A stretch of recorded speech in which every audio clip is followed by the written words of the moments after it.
For those of you who heard what I said earlier about the technical stuff, I'm sure you're not surprised at all by the nonsense. And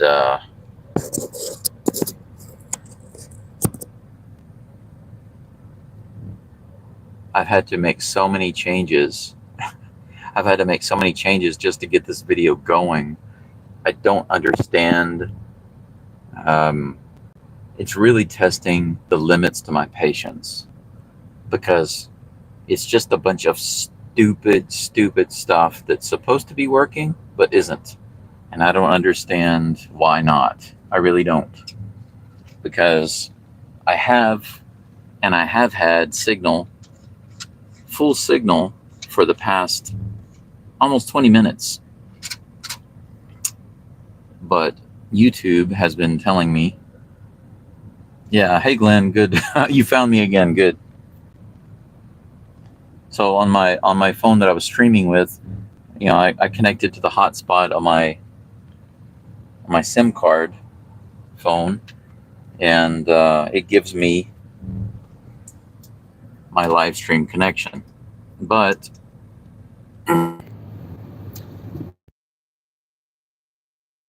there has to be some kind of issue. Right?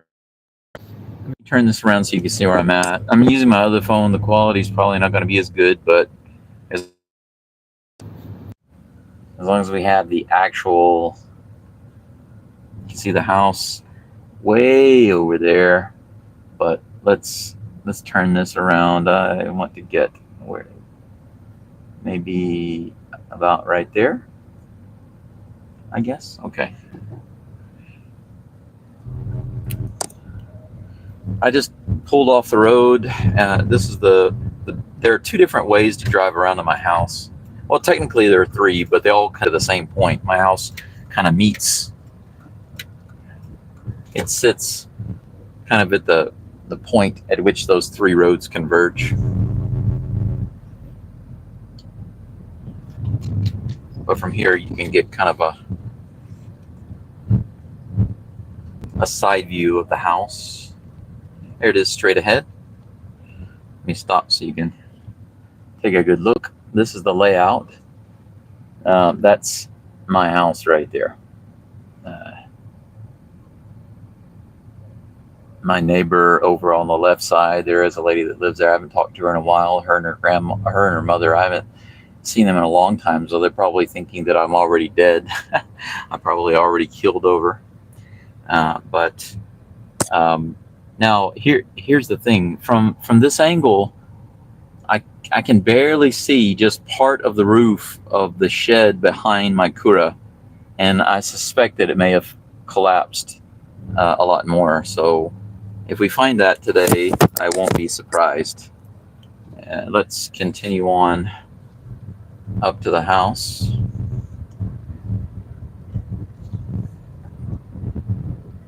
It appears that this house right here is still empty. This one to our left. Oh my gosh, but they haven't.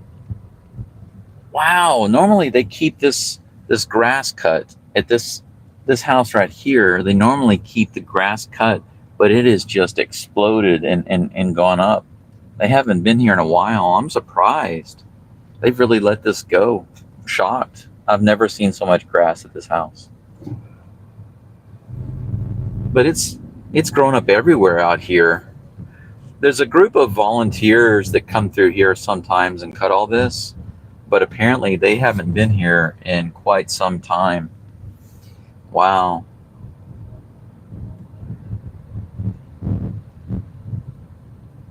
And of course there's my neighbor's house directly ahead.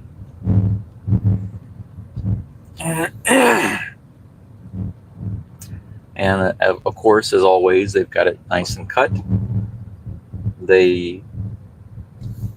They always have a lot of their stuff taken care of out here.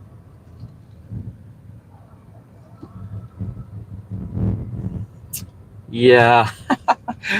I remember cutting all of this right here next to the kura. I cut all of this down, and it's grown up. Not as bad as it was before, but still too out of control.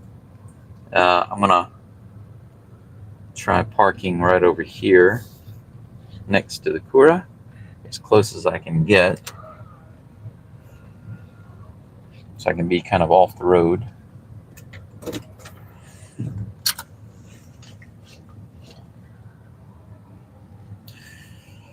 I think I have enough battery to unplug and walk around without the charger. That's what we'll do. I'm not gonna take my tripod or anything with me. Just gonna take the camera off. There's good, nice and green. Yeah, probably gonna be too green. I mean, the front of the house looking like this, I'm scared to see what the back is gonna look like, but you know, we'll see. This is the view of the front. I gave you a nice slow pan so you can see the rice fields and everything in the front, all the way down to there.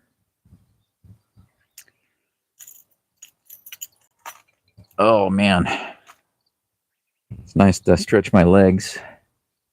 I don't know if you can tell, but this left leg over here still a little bigger than the nice and swollen as usual. Yeah, I can see in the backyard it is sprung up nicely, and before I go back there and cry about what it looks like, let's walk down here to the side.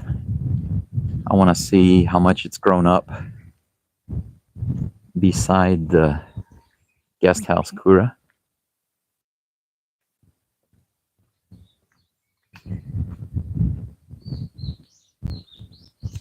This area right here, actually, by the guest house Kura, has not just gone way up high. You know, I'm shocked that it's as low in this area as it is. Pleasantly shocked.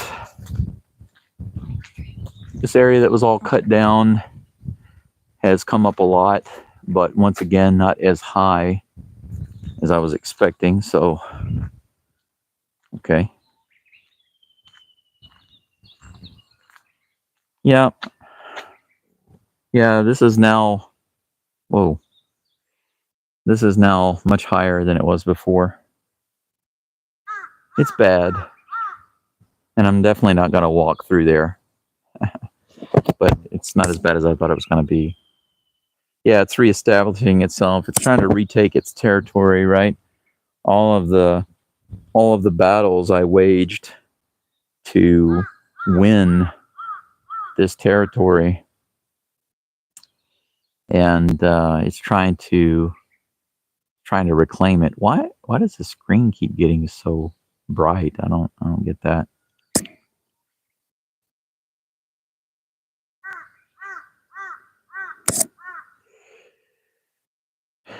And then the other old Akiya right over there.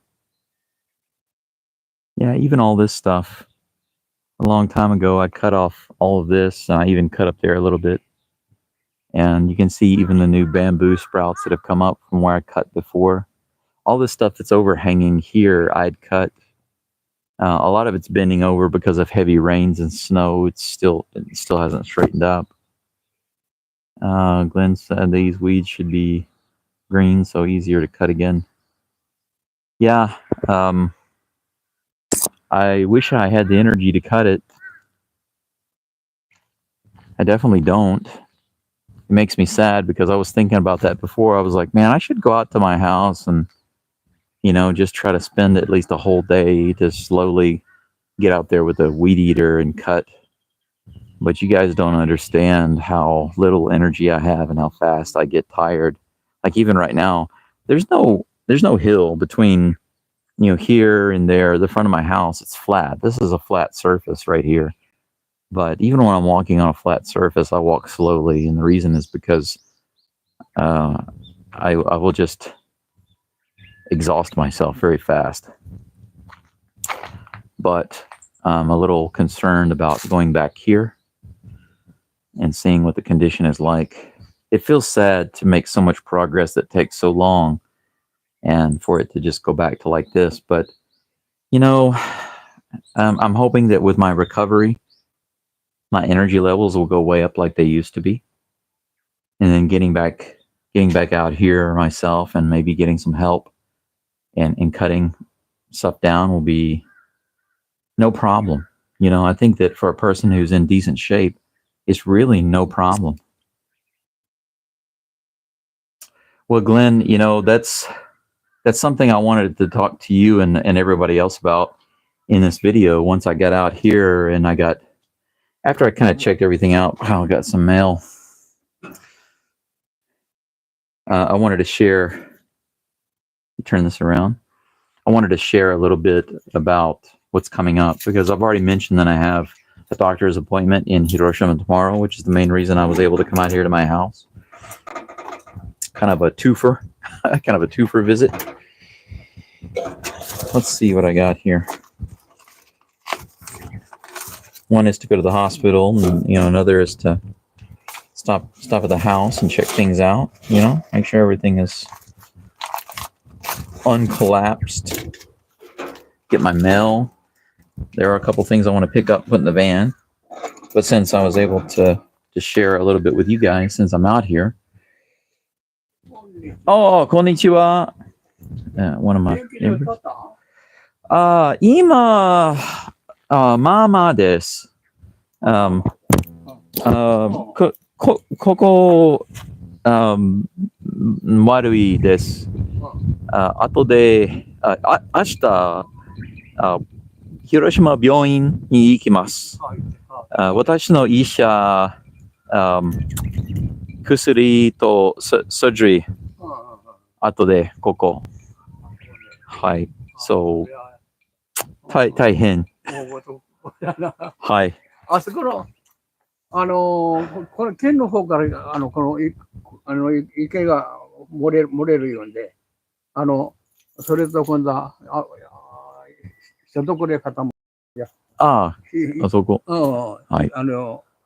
もしものことがあったときに、県行くんだここちょっとだけ、うちの境とルート、ここで、ロスだったけん、こっちから彼やら、うちのところをこう行かしてくれで、県が掘って帰って。うるさいですか？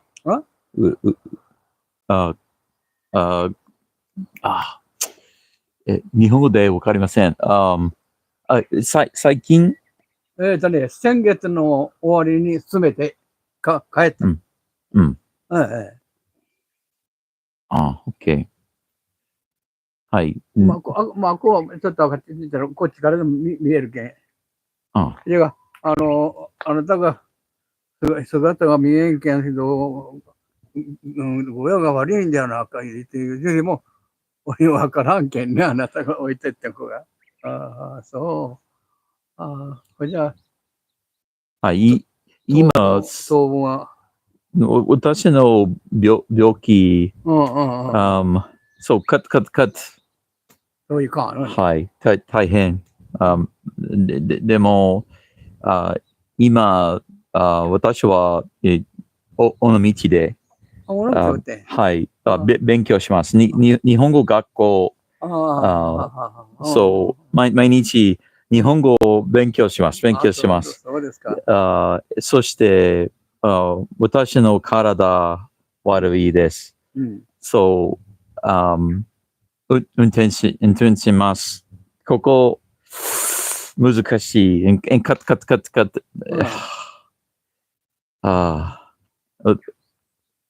いや、難しいです。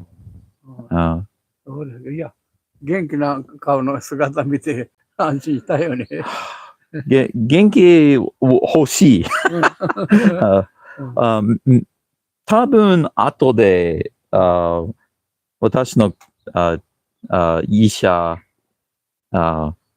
maybe 多分 fix maybe 元気後ででも今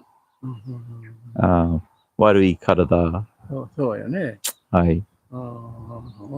そしてすみません。今私の日本語まあまあです。悪いです。ちょっとわかります。はい。そう、ごめんなさい。いや、そりゃ違う。そうは。それは誠なんだった。それじゃけ、尾道からやけん、今度はまた病院への方行って。はい、明日、広島市、just 一日、後で尾道行きます。もっと勉強。でも、夏休み、多分、ここ、病院に、2月2月。はい。来年のmaybe this 多分7月8月8月病院に病院ではい。それははい。それは大変ですが、頑張ってください。ありがとうございます。そうですか。ここ欲しい。DIY 欲しい。Renovation 欲しい。でも、私の体、fight。そう、難しい。そうですか。まあ、じゃあ、直して元気でまた帰ってきてくれる。はい。そうです。そういうことがあって、心配しとったけん。そうですね。ぼつぼつやってくださいよ。はい。はい。はい。以上ごめんなさい。ありがとうございます。気をつけてね。暑いです。はいはい。はい。はい。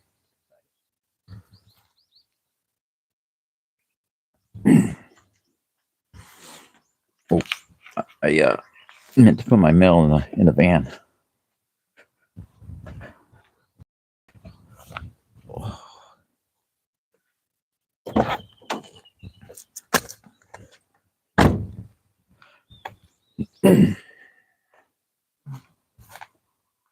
I didn't get to catch everything that he was saying. So I'm going to have to go back and listen to that again. I'm working on that. For those of you who can actually speak Japanese and understand it, you can see how limited my Japanese is. I have the ability to say some basic things and a lot of the main points of what I'd like to express, but there's a big difference between speaking some Japanese and actually communicating in Japanese. I was really hoping that I could better understand what he was trying to tell me. It was a little difficult though. So, like I said, I'm going to have to go back later and check it. Excuse me. Let me turn the camera on. I want you guys to be seeing this, not me. Okay. So Glenn will remember this area very well because from about right here all the way back, we did a tremendous amount of work. Now, it looks kind of bad right now because of all this stuff that's growing, but actually I'm kind of happy that it's just this stuff. This hasn't been growing in such abundance around the yard as much as other stuff. And I know that these flowers, these are actually weeds. These are weed flowers, but these weren't the issue that I had to deal with when I first came out here. And they're going to be much easier to cut down. And there are a couple of reasons why. When Glenn was here and he helped me with all of this, we weren't just cutting grass. The main thing we were doing was moving the dirt off of this concrete. Now, this is old and thin concrete that was laid down from the house all the way over to the edge of this kura. But there over time, there was just so much rain and snow and dirt. Yeah, making Mount Fuji too. Yeah, Well, the good thing is that everything that's here now is just grass. It's just weeds and grass, and it can be cut, piled up, and then burned. Not a big deal. There's no more mud and dirt to move because that's the big thing that we did whenever Glenn was here. Besides, get all the junk, the dishes out of the kitchen and clear out the kitchen and all of that. We moved all this dirt that was covering up the concrete here and piled it up over here next to this building that's collapsing. I'm wondering what the condition is. There's my shallow well right there, still covered. And you can't even see Mount Fuji right now, bro. It's completely covered.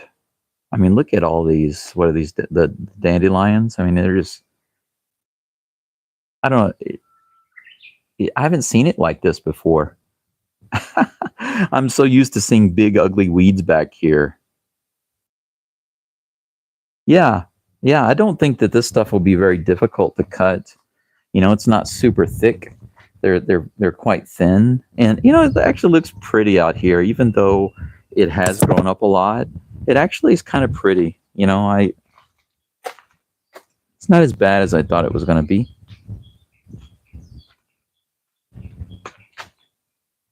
Well, there's the building, and you can see it is in poor condition. It's leaning and all of that, but it actually doesn't look too much different than the way it was before the last time I was out here. So I'm shocked. I thought it was going to be down. I just heard it creak. That's funny. Yeah, all of this was cut, but the good thing is you can see it's not encroaching on the house over here. And all of this here used to be covered in mud and grass and weeds and stuff. And that there's none of that here. It's just, as you can see, it's just the weeds and the grass growing now. There's no mud and dirt encroaching on the house.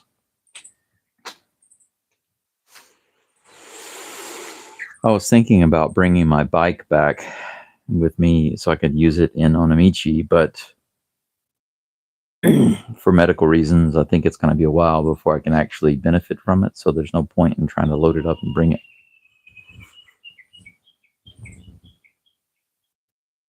There's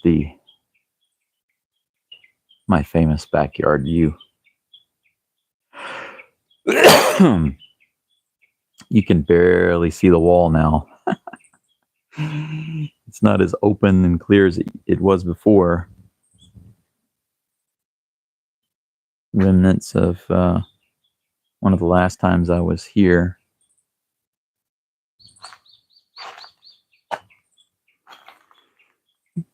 Surprisingly, the pond here only has a few grass sprouts. It hasn't grown up, so that's pretty cool. My little frog over there is lying down. He's taking a break. The wind probably blew him over. But yeah, this is the backyard. Once again, it's completely filled, but it's just these dandelion type weeds. I don't think it's too big of a deal. It's much thicker, definitely much thicker out here than it is back over on the side of the house.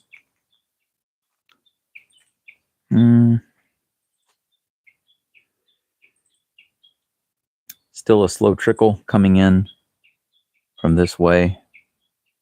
Definitely something that still needs to be fixed. The main thing over here that I'm interested in is to see the condition of the orange tree that I planted. It's right over there. It appears something has rooted around right there. It's clear right there. I don't know what it was. Maybe, shishi, a wild boar came around here, dug around. I don't know.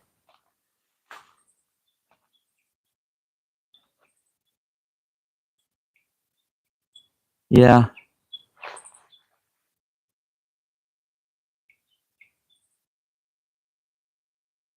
Well, this area here, because of this area being so thick, it would definitely take more than a day to cut all this for a healthy person. But, oh yeah, here's my orange tree. You can see it. It's right here. It looks like it's still alive. Seems to be growing. It's very small. It's got quite a ways to go.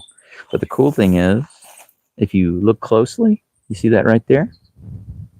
You can see some little buds on it. That's pretty cool. So it's coming up. You know, it's a slow process, but I'm happy that, you know, it's still alive and doing okay. It makes me happy. It's the only thing that I really picked out from the hardware store whenever we were there before, and bought several things to try to grow. It's the one thing that I thought would be most useful, because it's one of those things where you plant it and just let nature take care of it. You don't have to, you know, be here all the time. And I thought it could do well and thrive. And so far it's doing okay. So that makes me happy. Let's kind of walk around here. Man, it really is starting to get too close to the house. Oh, I think somebody is back. Hang on. Konnichiwa. Turn this around. Ah, hi. Hi.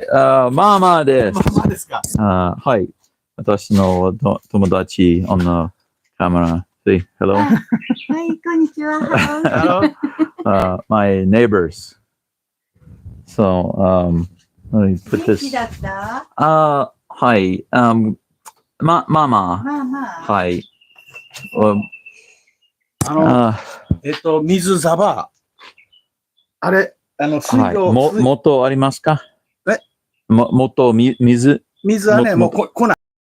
お、本当？あこに水路を掘って、水路を作ってました。市役所の人に。だから、ここへ水はバサッとは、もう来ない。今、ありません。これからもこの雨が降っても、はいはい。水がバサーってはもう来ないです。そこに水路を作った。見る？一緒に行ってみる？OK。はいはい。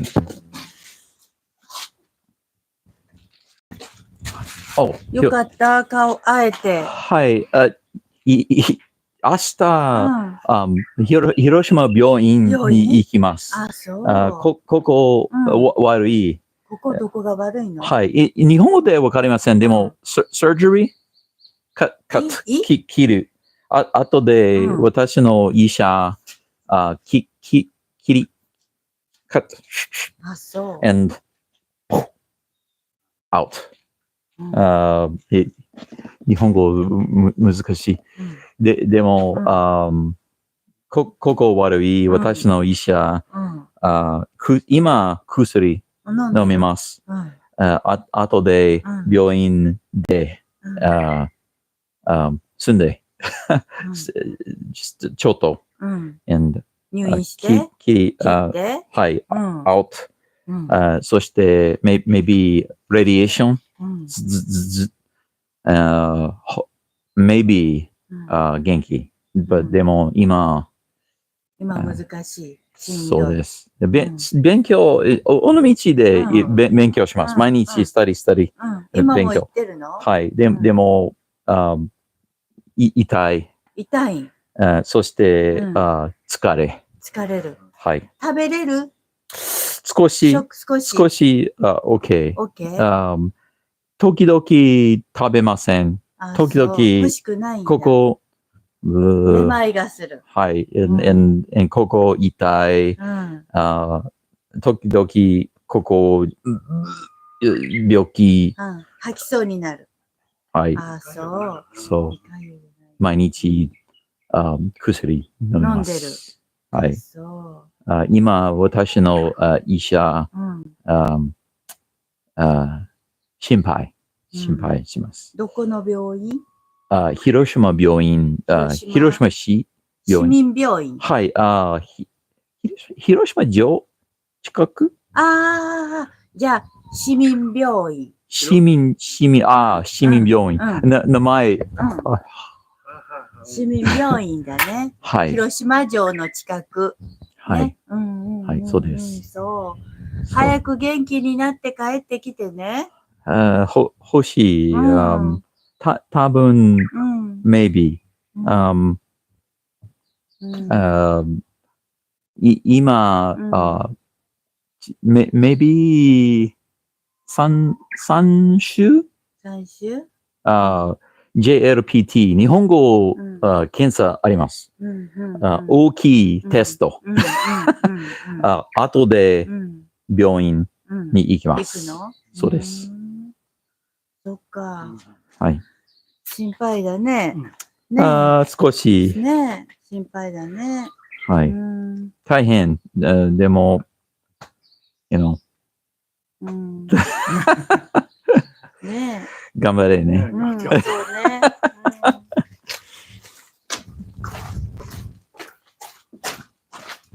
I said something about the water and the rain coming down, but it being rerouted or something. So we're going to take a look. すみません。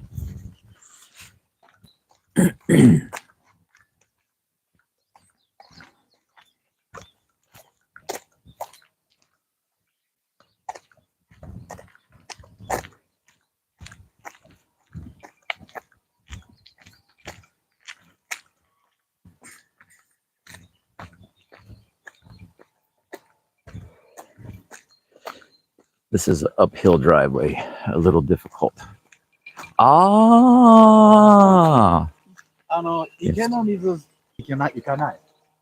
Turn this around and show you.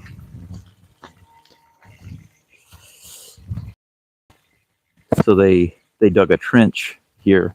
See this steady water? Wow. すごい。雨が降っても、水はここを流れていくから、あちらのイングリッシャンハウスには行かない。OK。はい。すごいですね。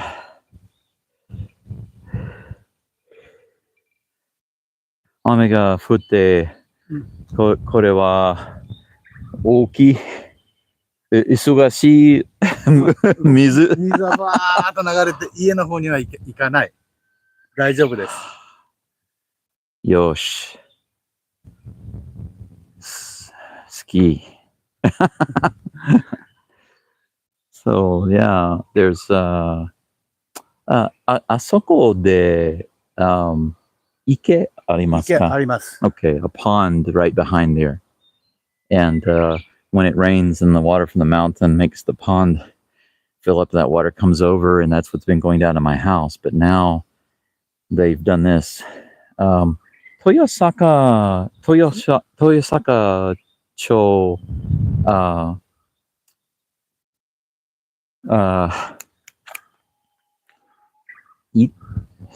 ここの場所？はい。豊坂町吉原。吉原。Okay. Excellent. Local town office did this. Hi. Great. やばい。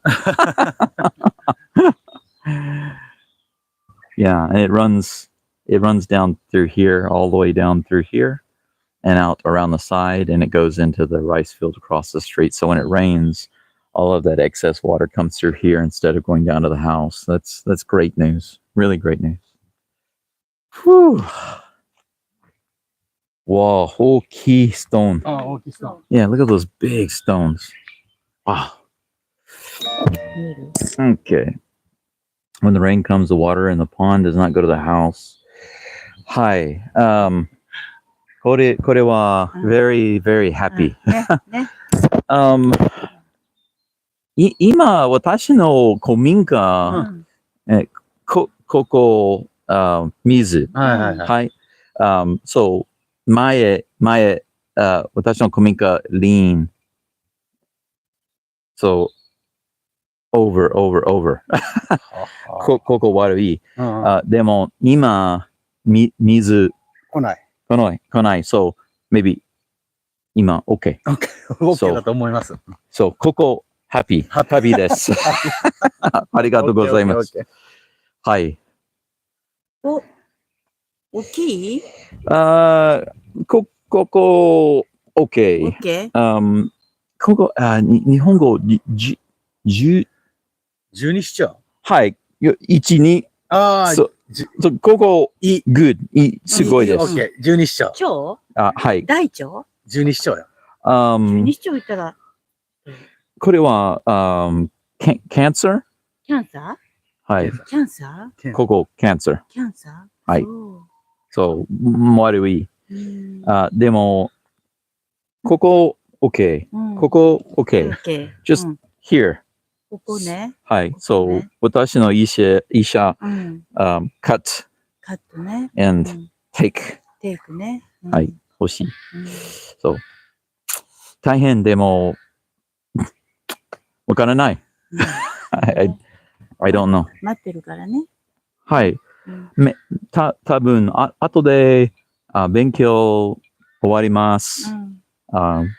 体元気。then ここ、cut。fix、renovate。欲しい。ここ、今、欲しい。はい。この古民家大好き。はい。古民家、maybe 今悪い。私は今悪い。後で、renovation。そうだね。私たちは、両方ね。はい。ね。わかりました。はい。そう、同じ。多分。でも、これは、すごいです。はい。ありがとうございます。お疲れ様でした。お疲れ様です。待ってます。早く帰ってきてください。はい。hope so。待ってる。本当に。はい。毎日、ここ来ます。すごいお土産あります。そう。私は、あげます。後で。いいですか？はい。どうも。はい。Thank you. You're welcome. 気をつけてね。はい。See you. 気をつけてね。気をつけてね。はい。do my best. 頑張ってね。はい。ありがとうございます。はい。Take care. はい。Thank you. バイバイ。Bye bye. See you.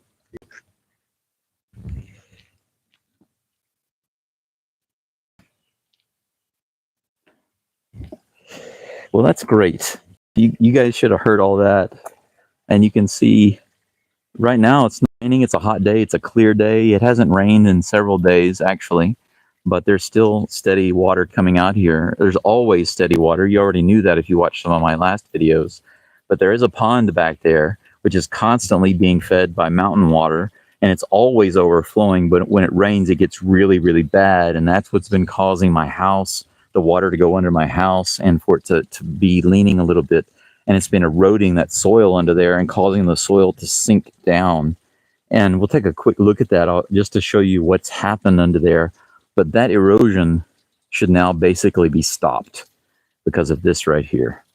And my neighbor here, basically what he did was he talked to the local city council about this, and they decided that they should do something about this. So they came out here and did this for me. They came out here and they dug this trench from the pond so that when it overflows and the water comes out, it comes down through here and goes around my property and stays away from, it doesn't even get to the kura. It stays away from the house and the kura and all of my buildings. So he said there's no longer a problem with the water going into my land and my houses. Isn't that awesome? This is really great news. Let me take a look at the messages here.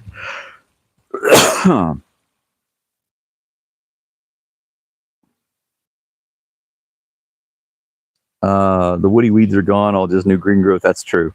A visit without the fire going, it won't be the same. Yeah, that's true. I'm sure that Danny will say something to me about that he's disappointed that I didn't burn anything. It looks happy. Yeah, it does. Even though all these dandelions are weeds, you know, it just kind of makes it's like a hopeful thing, you know. It's not perfect, but it makes me feel kind of hopeful out here. And the land looks to be well drained. Yeah, man, they did a really good job moving those big stones and stuff out of there. Looked like he said a drain was dug. Yeah, that's right. That is amazing. Yes, it is. I'm so happy about that. It's such a great surprise to hear about that, because I've been really worried about the condition of the buildings, especially my house. You know, the Kominka is the main thing, but I was really worried about that. But now that the ground has a chance to dry out, all that erosion will stop, and it buys me a lot more time to get to find the money and the people to get the foundation fixed on the house. You know, would the earthquake check have been a wake up for the local government as well? No, I don't think so, because, you know, none of these houses over here, I mean, there's a lady that comes out here sometimes. She's not there full time, but she comes out here sometimes, and she does work in the fields, and she stays here.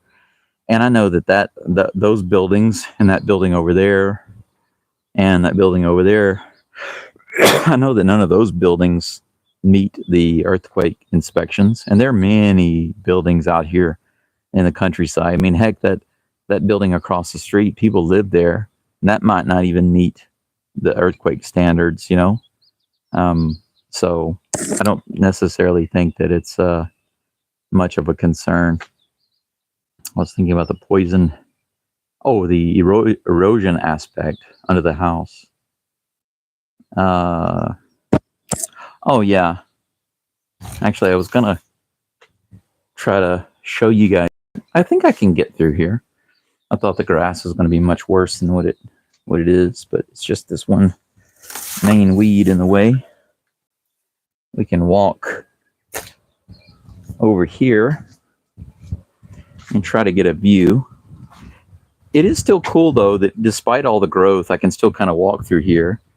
You know, a long time ago, there was no way to walk through here. It was all, you know, dirt and grass and weeds. But you can see, right?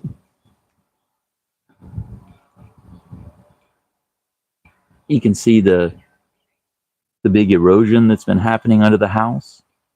And what you see from here is nothing compared to what you can see under the house. Now that water has been stopped and routed around the house, this erosion has been halted. And that makes me very, very happy. That means that the house is no longer in danger of continual leaning and getting closer and closer to collapse. Now all I need to do is, like I said, find a way to get the funds and the people, the right people, to come out and do the foundation work.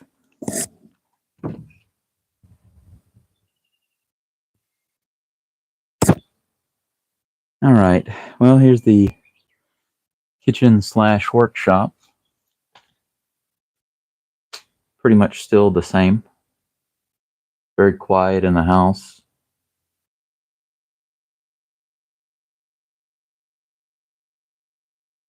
This is a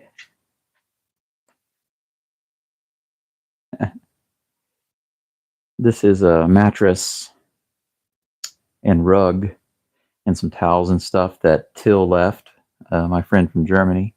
He left this here for me in case I wanted to use it.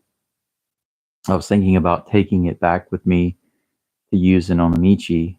I already have a mattress there, and this is stored nicely, nicely on the frame off the ground in here, and I think it's okay where it's sitting right now. And because of my condition, it would be really kind of difficult for me to load it up. And since it's not really needed, I think I'll just kind of leave it here for now. But everything still appears to be, you know, the same as it was before. You know, I don't see much. My phone is around 20%. on its battery. So I won't be able to spend too much time in here. We're going to have to kind of quickly come in and grab a few things and head out. But as you can see here, this is the bathroom that has been partially renovated. The floor is all brand new, and it just needs, you know, I need plumbing and a septic system, and I've already got a sink thanks to Evelyn's donation.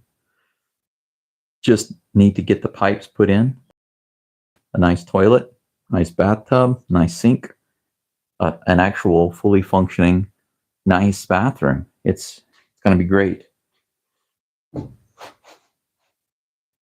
I think my shoes have no traction anymore, so this sloped walkway is it feels a little precarious. But my bathtub that I picked up from Kyoto, right outside of Kyoto, is really nice. It's huge. I love it. It's a really good size for me, and I can't even use it. Let's see. Ugh. Okay. Here we are in the Ginkan. Good to be back and see where it is all up to. I agree. Oh, hey, Andy. I think, wow, that's strange. Heard another popping sound. I don't know. Maybe it's because I haven't been here in a while. I'm not used to hearing the sounds like I used to be. But anyway, yeah, you got the good part of the stream, I think, as long as there's no connection issues, because the drive out here was nothing short of nonsense. So you're lucky to be here during this part of the live stream. I almost feel like I'm kind of exploring the place for the first time again. Hey, Glenn, do you recognize this? Your nightmare. Read.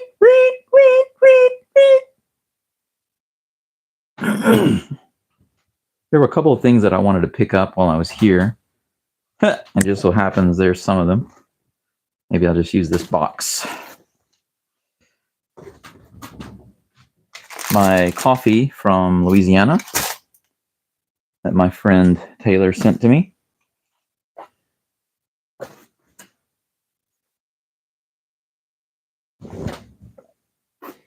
One of my towels. I think I could use that. I'll bring that back. I only have 2 main towels. I was thinking about getting my juicer,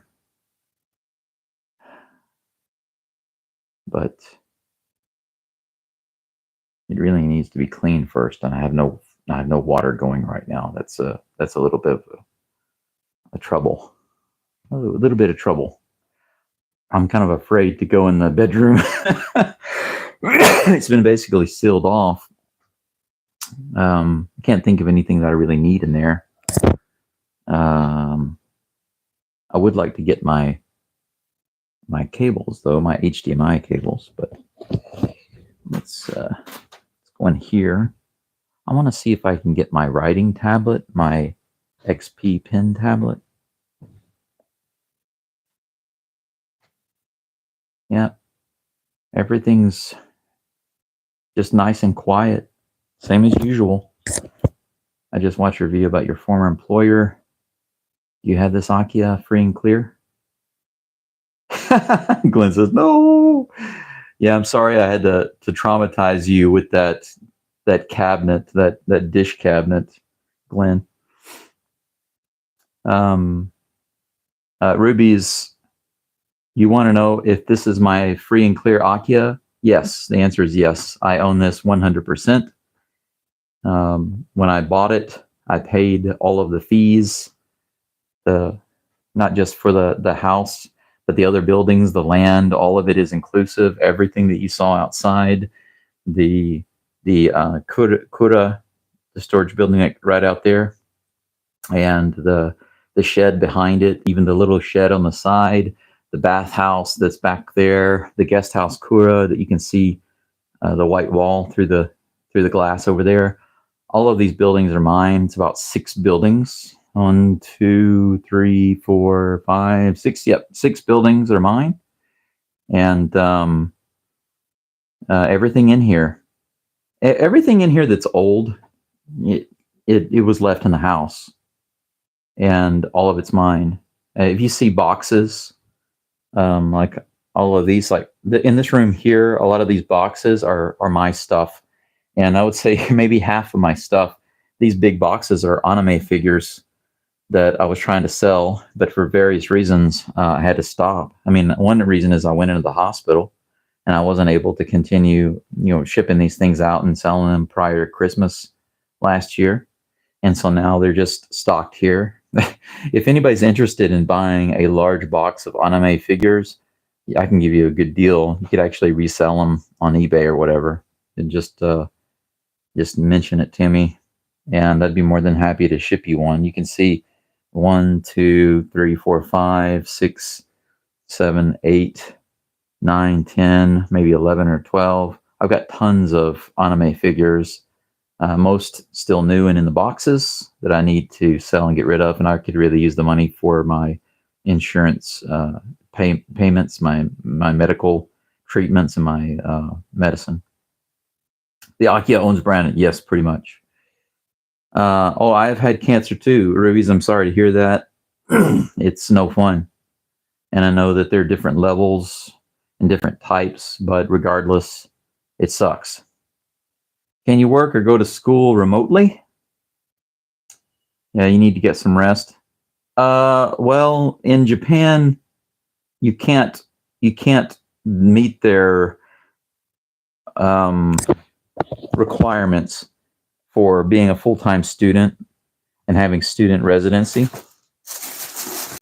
while doing online classes. It's just not something they allow. You actually have to be present in the classroom. Oh goodness, this is the thing that I want, but it's kind of jammed under.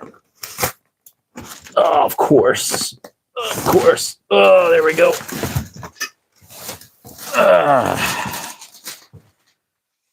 Whew. All right. But what I was saying is, basically, you have to be present in school for a certain number of, consistently you have to be at school and in class. But like I was saying, the good thing is that if you have an illness and you need to take off for medical reasons, then you do get a certain number of days that you can take off from school for medical reasons without it affecting your residency or visa, and that's good. But the bad thing is that there's a limit to how many days you can take off. And last year, I already took off several because I had a blood clot in my leg that was related to my tumor. And that's already caused me to miss a lot of days. Now, I can't really see in here very well. I don't have my other phone on me. I need my light, because I can't really see very well, but I guess we'll just try to go in and see if I can't. It's so dark in here. I just want to see if I can locate my HDMI cable. I think it's plugged into my projector, actually.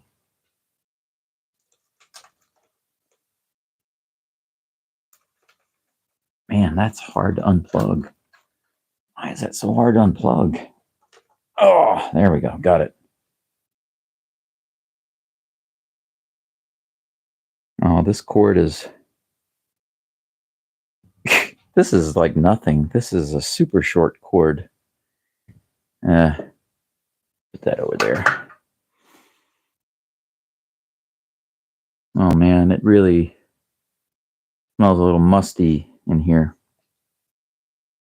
I know you guys can't see anything, but trust me, I really can't see much of anything either. I might have to open this door over here to get some light.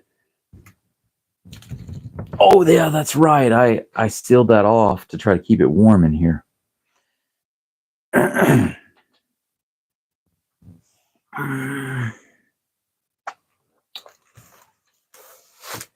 Nope.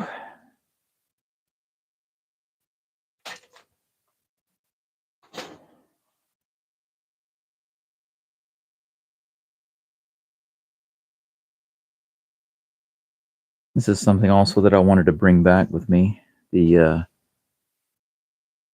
katana. I really wanted to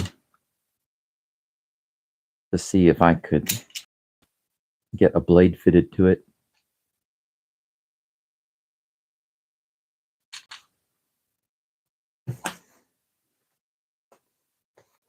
The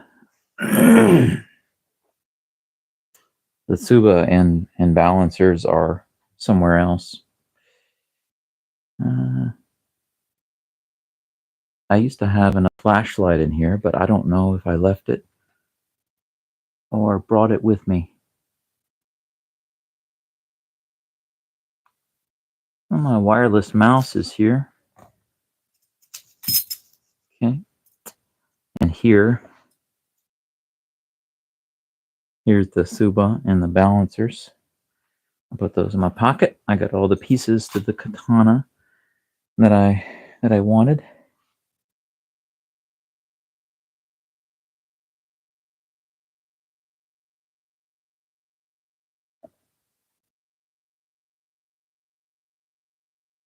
I guess I'm gonna have to settle for this short HDMI cord because I can't see the other long one. But it's okay. I've got one more extra. Maybe it's enough. Put this in here. And I'll put the katana handle right there. With that.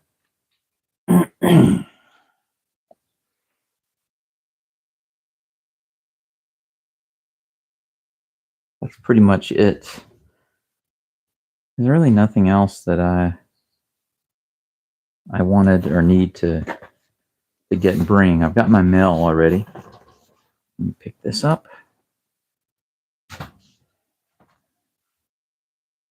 By the way, the fridge is open there, but I've already taken out everything that was perishable before and tossed it when I turned off the electricity. I've got the electric boxes right up there in the corner. Can you see that?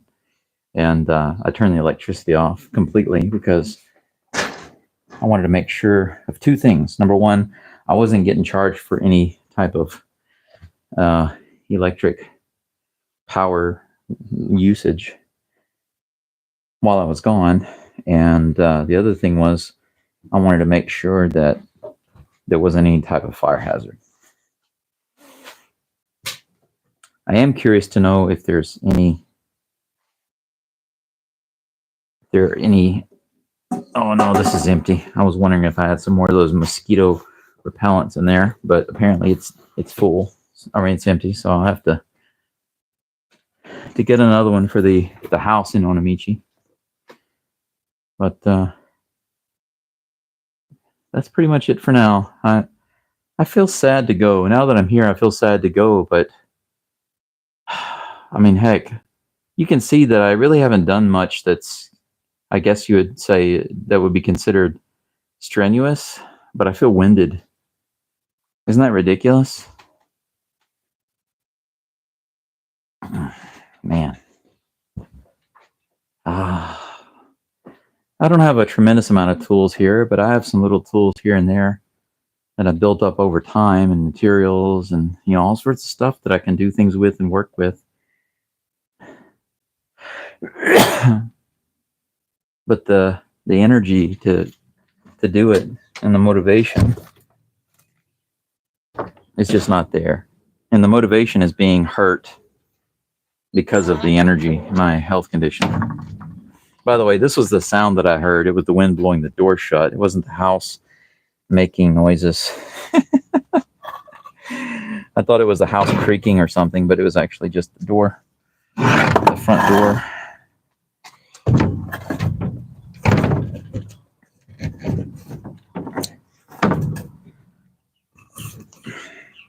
Weren't my neighbors really nice? I mean, I already knew that they were nice, but I'm glad that they showed up.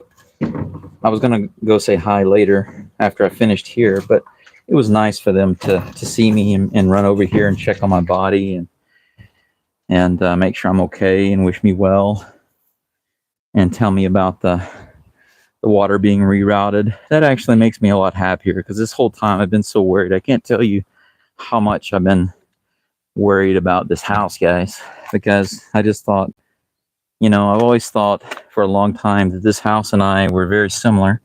I even told them that earlier. I said the house and I are onaji. It just means the same. We both are in bad shape right now. But there's still hope around us, right? Oh, God, this is a lot heavier than I remember. And, whoops. But there's still hope. And,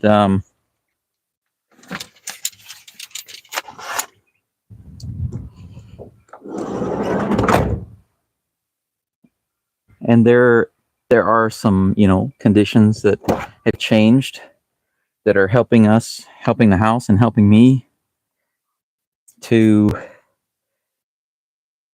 continue to get by, and exist until we get to a point where we can be fixed, until both the house and I can be renovated. They laughed at that earlier. I said, that the house and I right now are in bad condition, but we can both be renovated.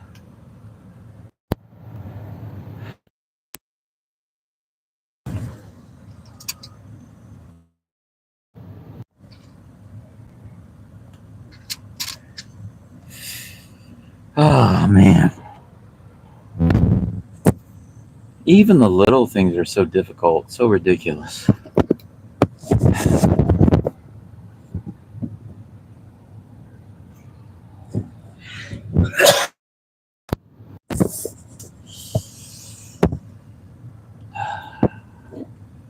Okay, I'm sure you've got some messages for me, so let me check those out right quick. What time is it? Cafe opens in 28 minutes, so right on time.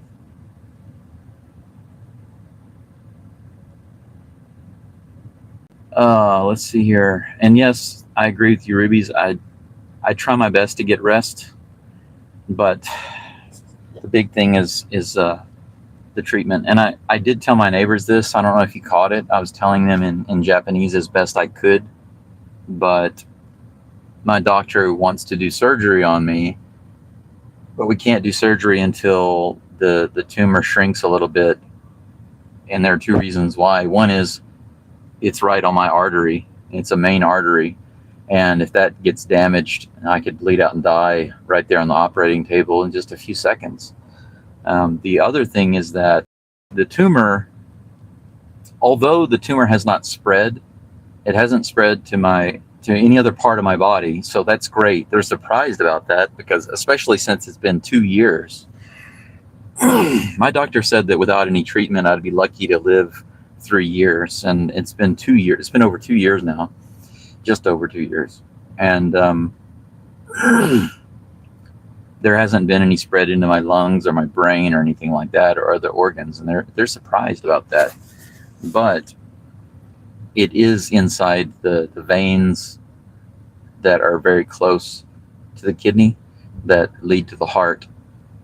And that's restricting and causing, between the pressure on my artery and my veins being intruded into, that's what's causing some issues. I have some chest pain sometimes, irregular heartbeats. 1 second.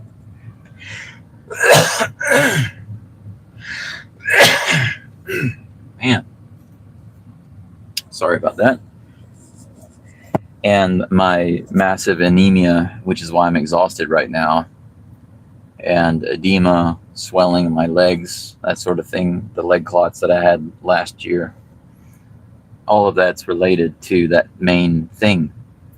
And the medicine that they want me to take, and that's one of the things we're going to talk, tomorrow about, me and the doctor.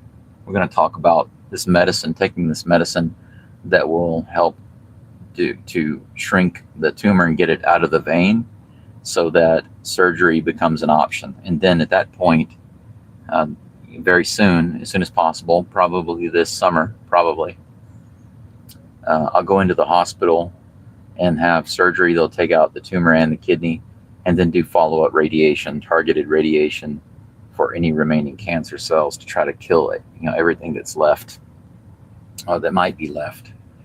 And that's the plan. So that's what I wanted to share with you about my big news. One of two things will happen. I'll go into the hospital and everything will go as planned.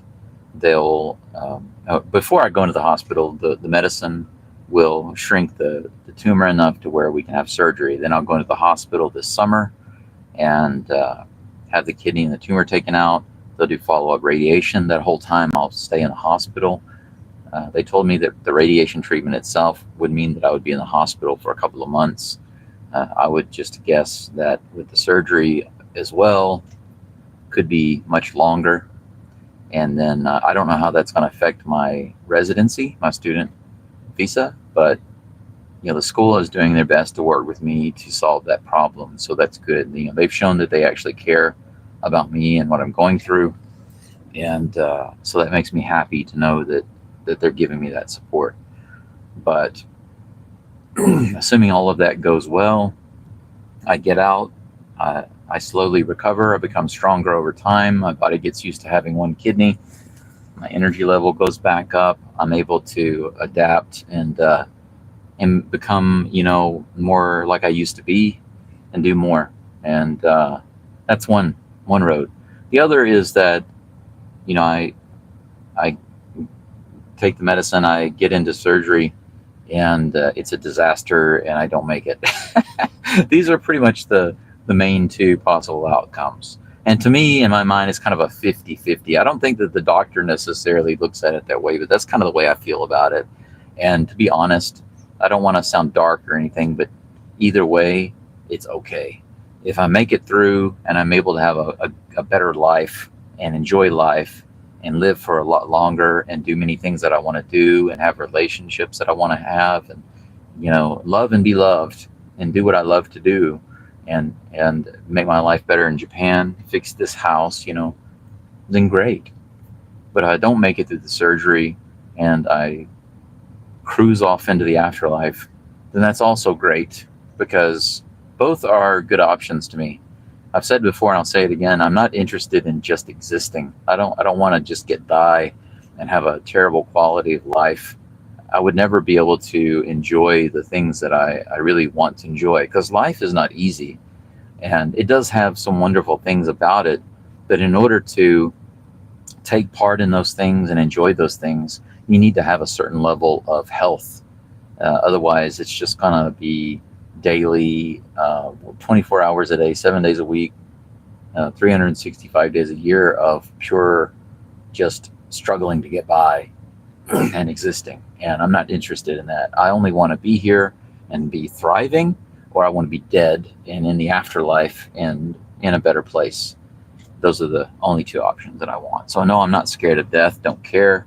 Whatever happens in the surgery doesn't matter to me, as long as I go one of those routes. Let's see here. Goodbye, I'll see you again soon. This is exactly how I feel every time I leave. I always feel guilty when I leave, like I'm leaving a child at home who shouldn't be home alone. That's kind of the way I feel. Or maybe a grandparent that can't really take care of themselves, and I'm worried about them. Nope, you're on meds, be kind to yourself. Yeah, that's true. And taking right now, the main med that I take every day is a blood thinner, but that's just to eliminate the clot and the clots from forming and all of that. But I'm about to have to start taking a different medication that's supposed to break up it's supposed to directly attack the damaged cells only, but the side effects can be pretty brutal sometimes with nausea, vomiting, and stuff like that. Normally, I have a pretty strong stomach, and I'm hoping that the medicine doesn't affect me too badly. And it has a really quick and good effect on shrinking the tumor and getting it out of my veins so that we can get into surgery. But the surgery is going to cause a couple of issues for me anyway once I go into the hospital, because number one, I'm not making any money. You know, the cost of the procedure is one thing, but keeping up with my regular bills while I'm in the hospital is pretty much going to be impossible. I won't be making any money, so I've got to figure out how to cover my bills for a few months while I'm in the hospital. Try to get all that stuff like prepaid, but right now I don't have the money for that, so that's another issue. Yes, I saw that recently. They found an NET in my colon. The upshot is that the tumor hadn't spread to my liver. Yeah, I've known somebody that had some liver cancer, and I don't think that hers was very advanced, but it knocked her on her ass. And the level of I guess you could say anemia and pain that she experienced from that was pretty severe. So I completely understand how she felt, because she talked about how she would be in bed and she would have to push herself to get up and go to the toilet because it was so difficult. And just sometimes she just thought to herself, I could just lay here and pee, because it's so torturous just to go to the bathroom. And I know exactly how that feels.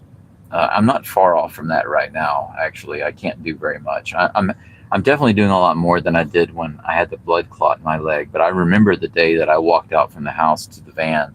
It's not far. It's like what, 20 yards, and it's not on a hill or anything. But just walking from the house to here, man, I thought I was going to die. I thought I was going to collapse and die. It was really, really bad. And by the time I got to the hospital that day, I barely got in the front door, and the guy saw me, and he immediately came over and asked if I needed a wheelchair. And I said, yes, please. Onegaishimasu. My dad had a kidney removed at 83, has been fine with just the one. Yeah, and according to what they say, my other kidney is all clear, working good. And honestly, I think that it's always been that way. I don't know how much of this I might have shared with you guys, but I've been thinking about it. And I won't go into a ton of detail because maybe it's unnecessary. But, everybody's raised in a different family, right? Everyone has a different story and a different experience. But my mom had a problem with bringing home stray animals all the time. And so the inside and the outside of our house, and we had to move often too, because they wouldn't pay rent often, and they had to get kicked out, or we'd get kicked out, and they weren't taking care of the house because of all the animals that were coming in. So we regularly had to move. We moved many, many times. And because of all the animals that we had inside and outside of the house, everything was destroyed by animal feces and urine. So basically, dog and cat shit all over the house and urine all over the house. And so all of my clothes that I would wear to school, or when I was in school, because we were often not in school. And for those of you who don't know, I never went to middle school. I never went to junior high school.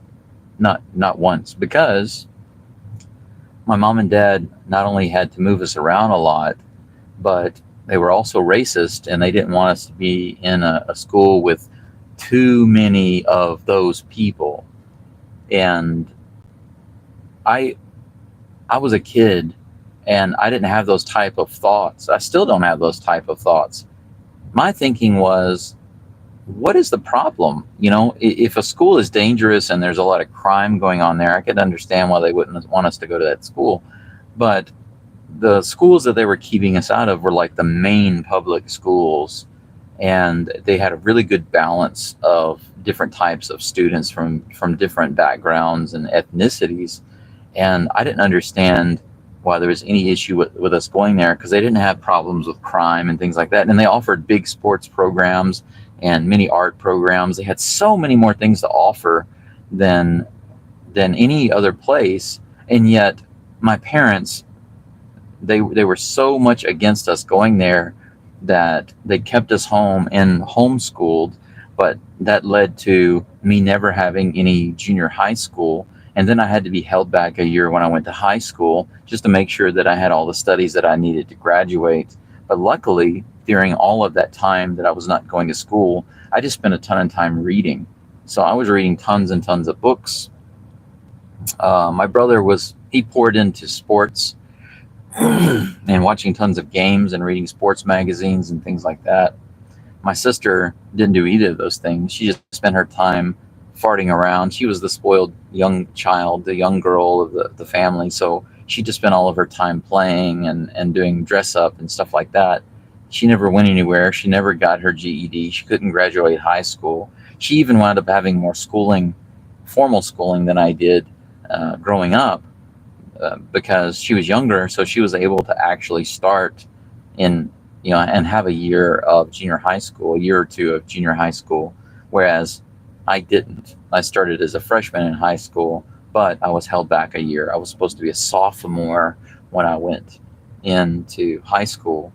But luckily I spent so much time reading and studying on my own that I was able to do well, and then go on to university and do well there. My grades actually went way up when I went to university, and I was one of the best essay writers there, and people would come to me for tutoring on a variety of things. So I was able to work out of that. But the reason I mention that is because my family never valued a lot of things that they should have, some basic things like, education, health, and the environment that I lived in when I was a kid was so terrible. We had to tear out all the carpet. The floors were stained. The wooden floors were stained from all the urine and the dung, the feces that was everywhere from the animals. And I had a kidney infection when I was very young, and the doctor really was suspicious and asking my mom and dad why I had a kidney infection at such a young age. And I think he suspected that I was being sexually abused, but that wasn't the case. I wasn't actually being sexually abused. I believe that it was because of the living environment. And I really wish that doctor had contacted social services and had them come out to the house and check, because there's a really, really high chance that we would have been taken out of the home and put in either sent to our grandmother's house in Houston, or put with other family members, or foster home, because it was not good living conditions. But it caused me to have kidney issues when I was very young. And then when I was a young man, in my early 20s, I had major problems with kidney stones. And for a few years, I had lots of kidney stones, and they were all from the same kidney. So I had the kidney infection in my right kidney. I had the kidney stones in my right kidney. I've never had kidney stones from my left kidney. I've never had problems with my left kidney. It's always been my right kidney. And now this massive cancer tumor is on my right kidney. So my whole life, I've had problems with my right kidney. And I think that those problems stem from the emotional and verbal abuse and trauma, and the very, very unhealthy living conditions of my home when I was growing up, my childhood home. Because think about that, for basically almost 2 decades, that's what I lived in. I lived in squalor. A pig doesn't live in the kind of filth that I had to live in when I was growing up. And that's just the truth of the matter. I'm sure that my dad, my sister, my brother would be blowing up right now if they knew that I was sharing this with you on YouTube. But it's the truth. It's just the truth. I'm not complaining about it. It's unfortunate, and I can't believe that they did that to us. But my family is a bunch. They're just a bunch of narcissists, and that's why I don't talk to them. I don't know if it helps. Ruby says, I don't know if it helps, but you can make payment arrangements with your creditors at least that can be done here in the US? Well, the good thing is that when I have been behind on some payments in Japan, they do keep sending me notices, but they're not nearly as aggressive as they are in the US about finding me and pressuring me and getting me to pay and stuff like that. But the good thing is that I have people like Saori Sensei and my counselor at the hospital, Yonazawa-san, who can help me a little bit in these areas. Excuse me. And I do believe that they can help me communicate with these types of places and try to work something out. And the good thing is about my school is that they understand my situation and they're willing to help me out.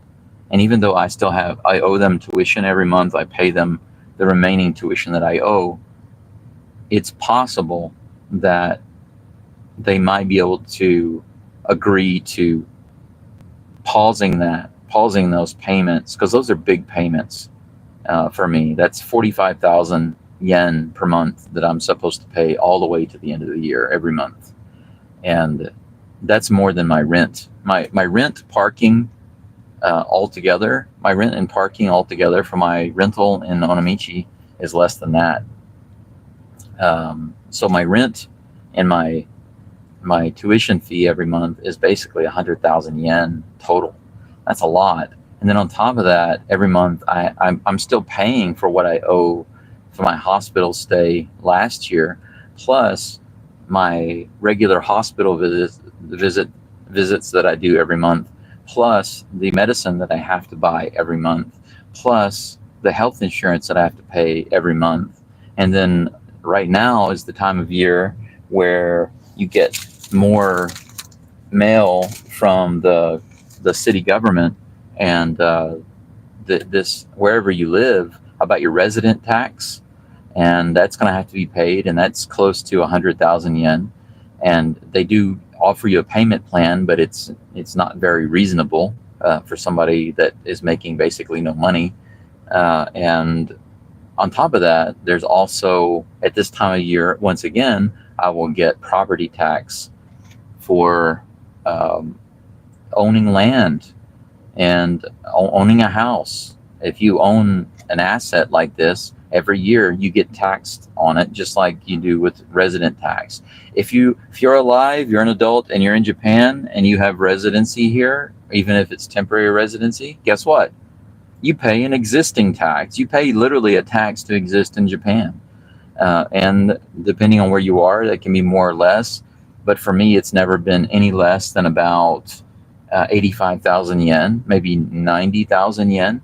Even out here in the countryside, it's not cheaper than that. It's ridiculous. It's literally a tax to exist. It's stupid. And also because I have a car. And just owning a car once a year, you have to pay a tax for just owning a car.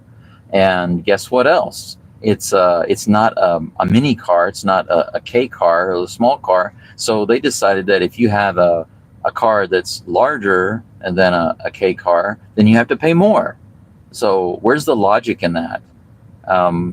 Just because my car happens to be slightly bigger, I don't think that the gas mileage of this vehicle is worse than those K cars, and in some cases it's better, and it's more economical, carries more people.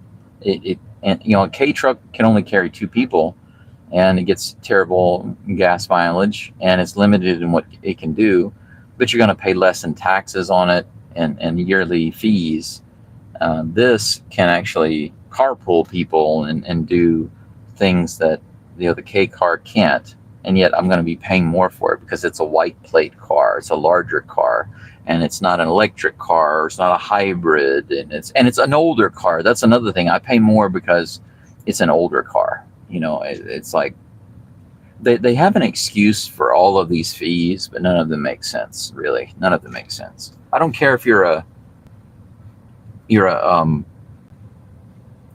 one of those people that really are all about saving the environment or not, it makes no sense, because you know that the government is not using that money to counter effect the effects of me having a mid-sized car.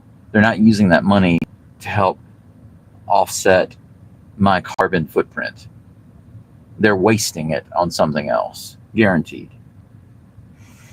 Your parents were hoarders. Well, my dad was an enabler, and he had blinders on. He just let my mom do whatever she wanted. She was definitely a hoarder, and my mom did have a heart for animals and people, and she would get upset when she would see injustice or suffering. But she also had several mental issues, and among those, bipolar and manic depressive and some other stuff, just a lot of emotional issues. Yelling was an everyday thing, and she broke a lot of things. So we learned that we couldn't give her any gifts that were breakable, because as soon as she got mad at us, she would say how terrible we were, and she would just throw those things and break them. So we wouldn't give her anything that was breakable. So that's what I grew up with. And my dad, my mom were both narcissists, but different types of narcissists. My mom was very open, direct, and hateful at times. And my dad has always been and still is a very controlling, indirect narcissist type. But from quite a young age, I excelled past them in intelligence and wisdom and fairness and a sense of justice. These are things that I just kind of naturally had in my heart and in my mind, and they clearly felt threatened by that, especially my dad. My dad was never the type to recognize, oh, I have a really good son, I'm lucky, I'm going to encourage him and push him to do great things and follow his path. And no, he was hoping that he would have a son or sons like him that were just like him. And when I started to be an individual, imagine that, being an individual and different from other people, he really couldn't take it. And he just set in on me. I became the scapegoat and the punching bag and the garbage bin of the family. So when people try to tell me, oh, Brandon, you're going through this cancer and all these treatments, and you're in this isolation, and you're struggling financially with your health, call your family, reach out to your family. What the hell are they talking about? The people that really know me and that are really close to me, I mean, my real friends that have spent enough time with me and know and understand the situation with me and my family, my immediate family, they know that I can't talk to them, and they would never, ever suggest or recommend or advise me to contact my family or reach out to them for support, because my doctor and my nurses last year at the hospital pushed me to do that. And I kept trying to tell them, you don't understand. But they're Japanese, and they still have this idea of, but they're your family, and you're sick, and this is serious. You could die any moment. You should reach out to them. And they kept pushing me. And finally I gave in, and I thought, okay, I'll try to talk to my sister, and maybe she can talk to my dad. Well, guess what that turned into? Really quick, it went downhill. My sister started yelling at me on the phone because of the way I was disciplining my young adult daughter. Turns out, surprise, surprise, that my daughter, who has been raised by her mother, a psychopath, basically, who stabbed me in the back by leaving me, taking my daughter away, quickly remarrying another guy that she was dating while we were still married. And then she had another child with him quickly. He was beating her, and she left him and divorced him. So very quickly she had 2 marriages, 2 different kids, and she got my daughter mixed up into all of that from a very young age, from the age of 7. So from the age of 7 all the way up to graduating university, my daughter has basically been spending 99% of her time with her mom, and it twisted her against me. And so my daughter began to lie to me a lot and gaslight me, and she was doing a lot of things behind my back and then lying to me about it. And of course, it's hard to hide lies for a long time, and I'm not a stupid guy. So these things start to come around, and I found out about them. So just after her graduation from university last year, I told her, listen, I love you and I want to continue to have a relationship with you, but if you want to have a relationship with me, then I need a couple of things. One is I need you to apologize for these lies, because they are. I told her what they were, and she knew they were lies. She didn't deny them directly, but she didn't confirm them. She didn't admit doing them. She just pretended like, my viewpoint on it was incorrect. But I said, I'm not going to have a fake relationship with you. We're either going to have a genuinely good, loving relationship of respect and care for each other, or we're just not going to have a relationship. Those are the only two things I can accept. So first thing is you have to apologize for lying to me. Second thing is remove the YouTube video that you made about me talking about what a horrible father I am. It's pretty crazy when you're telling your dad on the phone how much you love him. Oh, Dad, I'm so sorry that you have kidney cancer. You don't deserve that. You never deserved that. And now this is the truth. I know it sounds crazy, but I swear to God, by everything that is holy, my daughter did the fake crying thing on the phone about 1.5 years ago, maybe a little more than that, when I finally was able to get around to talking to her and telling her about my cancer situation. And she said, everything good about me comes from you. Everything that I'm able to do, all my talents and skills and everything that's good comes from my dad. And I love you. And you don't deserve this. You've been through so much your whole life, and everybody's mistreated you. And now I don't disagree with any of those things. I think that her mom is a scummy person, and nothing good comes from her. She's just an abuser. I'm definitely not perfect. And I'm not saying that as like a universal thing, but I do know that I'm a loving person. I didn't yell at my daughter. I didn't treat her bad at all. I treated her like I literally made an effort to treat her the way that I was hoping that I could have been treated when I was a kid. She was treated really well. And while she lived with me, she showed that in the way she responded to me. And we had such a great relationship the first 7 years of her life. But after her mom got her out and away from me, everything started turning around, and she turned against me. She started treating me like crap, started disrespecting me, talking down to me. She went from calling me daddy to calling me dad. She stopped. I used to kiss her on the cheek, and she would kiss me on the cheek for many, many years. We did that. And then suddenly she's like, oh, no, I'm not going to do that anymore. And she made a big awkward deal out of it one day, just out of nowhere.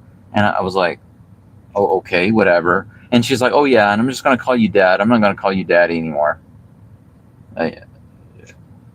Okay. And then after that, I found out she changed her name. So her given name is a name that I gave her. It's a special name. And she changed it without telling me. But then later on, she gaslighted me and said, I did tell you. And all of that, that's just the ice. There's just a thin layer of everything that she's done to me to hurt me. But just a few months, before, telling me how great of a dad I am, and how only from me does all the good stuff come in her life and who she is. But she wouldn't take down the video talking about what a horrible dad I was. So this is sociopath behavior, and it's just like her mother. So I explained to her, take down the video, apologize to me, then we can have a relationship. And she just pretended like I didn't even say that. She contacted me again and was just like, hey, Dad, what's going on? How are you? How's your body? Are you doing okay? Miss you. Smiley face emoticon. And my response was, I told you if you contacted me for any other reason than to apologize and tell me that you took down the video, I was going to block you. So sayonara. And I blocked her. I haven't talked to her since then. She could find a way to talk to me if she really wanted to apologize and love me and have a relationship with me. But the reason I told you all of that is because my sister ate dinner with my daughter while I was in the hospital last year. And when she called me, her only intent in calling me at the hospital after I had contacted her was not to say, "Oh my God, are you okay? You said you were in the hospital. Are you going to be all right? What's the prognosis? Blah, blah, blah." No, it's none of that. She started yelling at me for how I was handling the situation with my daughter. So my health wasn't important at all. My condition wasn't important. The only thing she cared about was, yay, now I have an excuse to yell at you again. This is the reason why I block my family. And when my dad got on the phone with me, in his mind, because I've lived in China and I live in Japan and I don't live in America, God's country, I've completely turned my back on Jesus and the church and everything that is holy, good, and right in the world. And I've gone astray like the prodigal son. And so he just wanted to preach at me on the phone. So he didn't call me to say, "Son, are you okay? And what can I do to help?" None of that. It was to tell me that basically I'm going to hell. That's the perfect thing to tell somebody who's almost dying in the hospital. You know, if you don't come back to America, you're going to die and go to hell. And that's probably why you're suffering with cancer, you know, because that's the way my dad does things. He frames things in a very indirect way so that you get the message without him actually having to say it directly. Now, if you push his buttons, he'll come out and say it. And I've done that before, where I just come out and tell him, "This is what you're really saying." And he'll finally just blow up and say, "Oh yeah, I am saying that." So he's not smart enough to debate me and get around that. But this is the type of family I have to deal with. So that's why, even if my situation is dire, I would not call my family. And even when I pass away, I have no systems in place to send my body back to America, much less Louisiana. And I have no reason and nobody specifically to contact my family and let them know that I'm gone.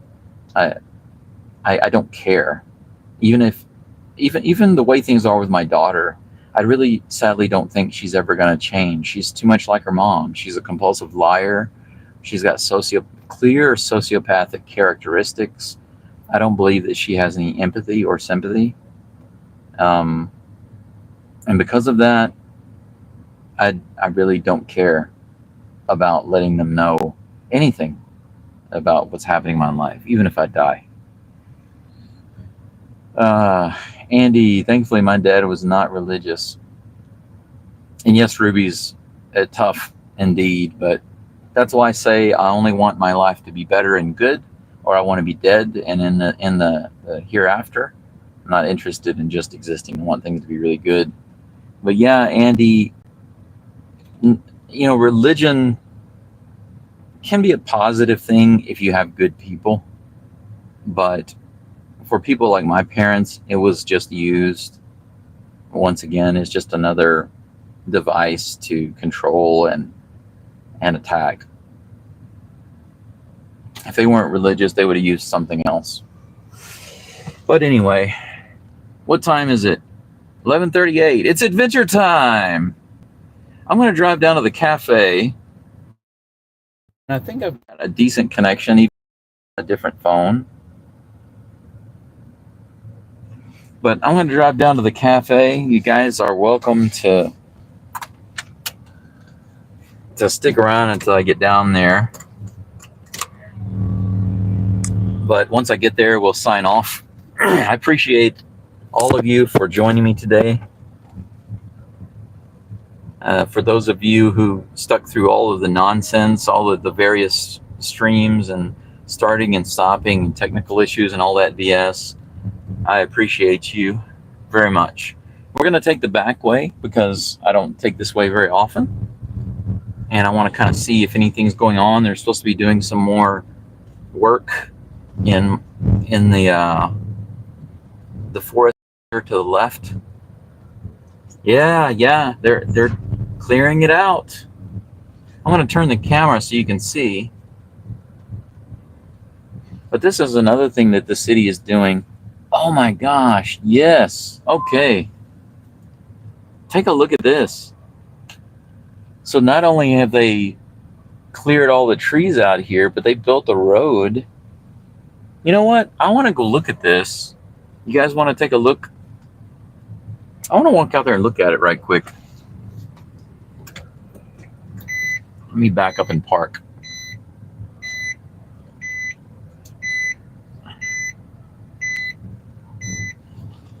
All right, I think I can get out of the road right here. Okay, that's good right there. Let me unplug this. This is a treat, guys. There's a lot of stuff that's been going on out here. The city has been kind of busy.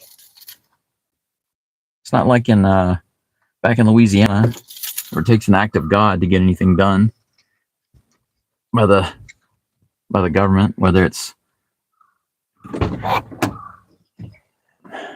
state or local. Oh goodness, my knees, man, they're just no good. Okay, so for those of you who don't know,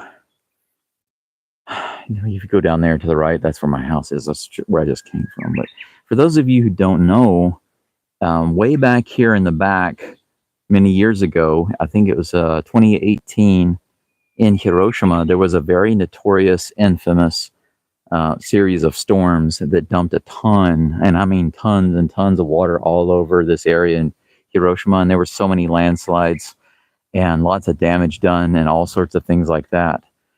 And this area back here behind my house is a cautionary zone because there was a landslide. There was a landslide back here, and it fell a lot of trees.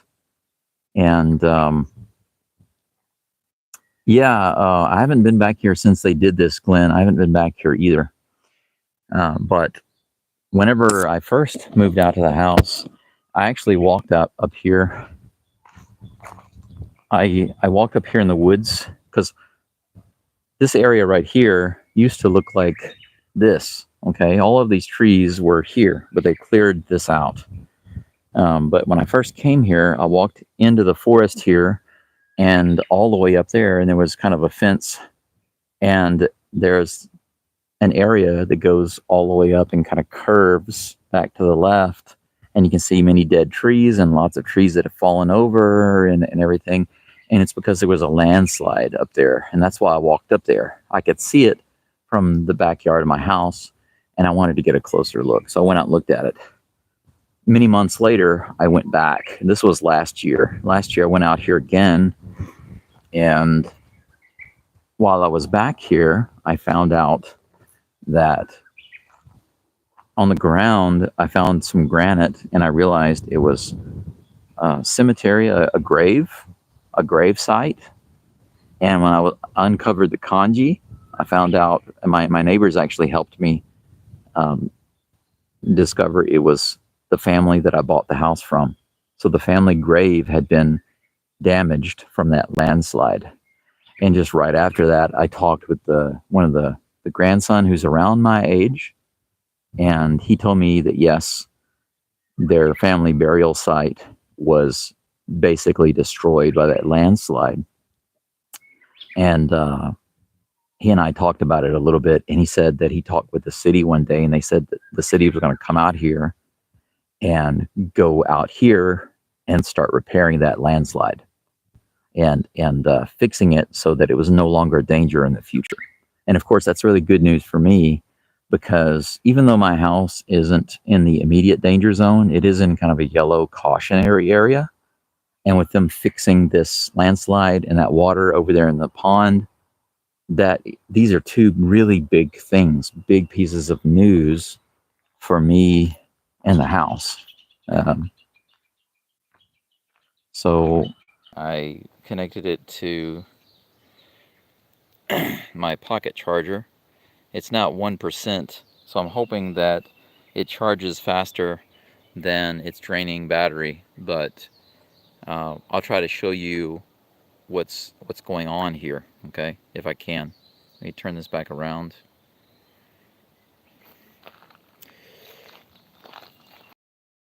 Managed to restore the family grave over here. I'm very happy to see that. There's a small bottle of sake sitting there, so I would imagine that one of the family members came out and set that up. Very happy to see that that's been restored. But down there's where the road is. That's where I parked over to the right. And this road is leading all the way up and around. So let's go take a look. I'm sure I missed some comments here. Are these roads supposed to fit 2 cars? Yeah, they can. The ones around my house can fit 2 cars. It's a little bit of a squeeze, but they can fit. Most back roads are single lane. Yeah, there are... all of these roads around here, they are pretty tight, but they are very low speed roads, so it's easy to get around each other. Thanks, but is it supposed to fit 2 cars? Yeah, these roads around my house in these areas, they definitely can fit 2 regular sized cars, but like I said, if you're driving, quickly, it'd be dangerous. But as long as you just slow down and you get on the shoulder just a little bit, you can pass each other, no problem. Is this just a temporary road for the council vehicles? Yeah, these are for big machinery, I'm guessing. But I walked up here a moment ago while I was trying to get my phone charged, and I'll show you. Where we're standing right now is about as high as I was come to right here, which is just past the family grave there. But if you look over here, you can see my Kominka. See? So from here, that's my Kominka right there. My Kura right next to it. And then that Kominka way over there is the Akiya. So pretty cool view seeing it from this side, right? I don't know how well you can see it on the video, but it's quite tall. It really does kind of loom above all the tall grass and everything. You can barely see my guest house Kura, and you can see the Kura over there on the side. Hey Garfield, thanks for stopping in, man. Thanks for joining me. I've had non-stop technical issues today. The most recent was just my battery dying, but hopefully it's still at 1%, so it seems the charging is happening at the same rate as it's being drained. But we're actually exploring this. I'm gonna have to walk pretty slowly. This is a difficult walk for me. This is uphill. Man, all of this was... you can see the dead trees, right? You see these dead trees here? All of these trees were killed because of the landslide. That landslide came all the way down to right here. Whoops. That landslide came all the way down to right here, and you can see it's not far from my house, right? All of this. But they have come in, cleared it all out, and laid down gravel. But as I said, the landslide, it came down and around this way. It curved around. And I haven't been up this far. I wasn't... Till wanted to go out there, my German friend, he wanted to go out there and look at it, but all of this through here, it was not open. It was very dangerous. And I didn't want to risk coming out here for various reasons. But my neighbor said they were going to come out here and do repair work so that this was no longer a hazard, no longer a landslide hazard. Oh, cool. Check this out. They installed a drain here. It's going into this tub. And I'm sure that they've got it set up to where it's not going down to my house anymore. Oh, and you can see the pond from here. Cool. There we go. My neighbor's house is right over there.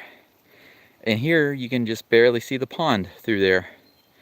That's the pond that would overflow and go directly down into, you know, my backyard and in my house. Pretty cool. So apparently they came out and did all this at the same time. Did all that stuff over there and over here simultaneously. So they're really on the ball right now. I'm pleasantly surprised and impressed. I want to go up here to this fence and take a good look.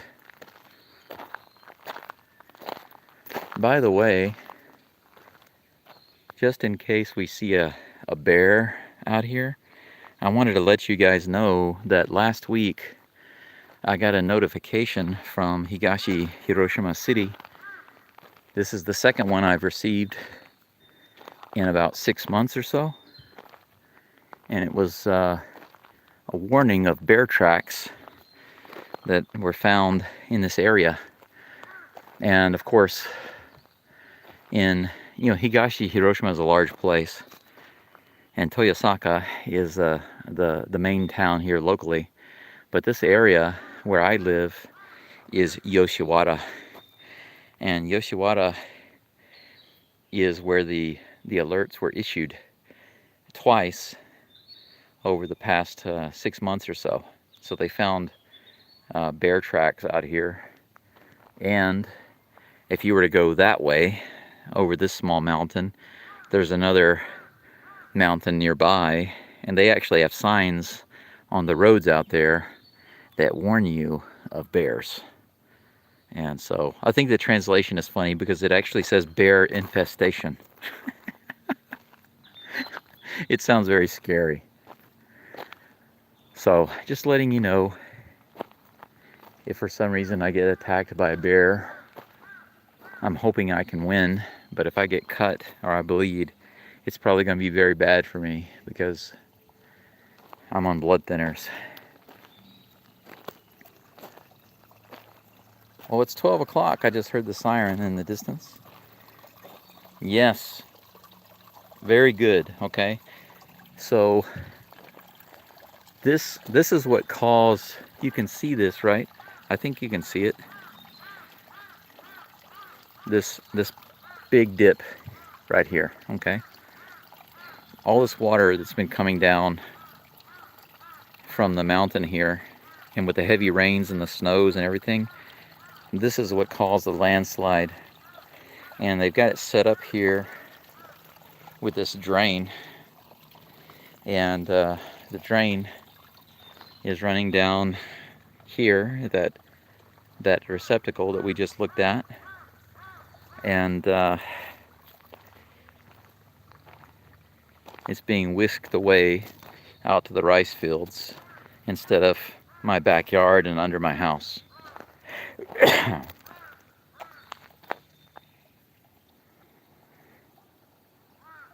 I'm glad I was able to come up here today. This makes me feel happy, makes me feel good. I've been wanting to come up here for a long time, but because of the dangerous terrain and my health, just wasn't able to do it. But even though this was a slope, I just took my time and I was able to walk up here and see the beauty of it. And not only that, in combination with the fact that my house is now safer than it was before, those things make me really happy. I'm glad that I came out here. I mean, I wanted to come to the house anyway, but I was afraid that I was just going to feel like I felt before. I was just going to be sad and feel guilty and stuff, that I couldn't really do anything. But I don't feel like that. It's the opposite. I had no idea that I was going to discover all this. And the icing on the cake is my neighbors coming over and sharing with me that all of this work was done. I'm going to have to send an email later on to the family that sold me their house, the grandson.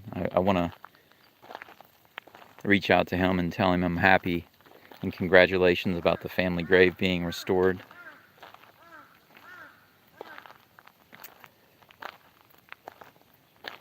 What I'm going to do next time I come out here is I'm going to bring something really nice and put on the grave.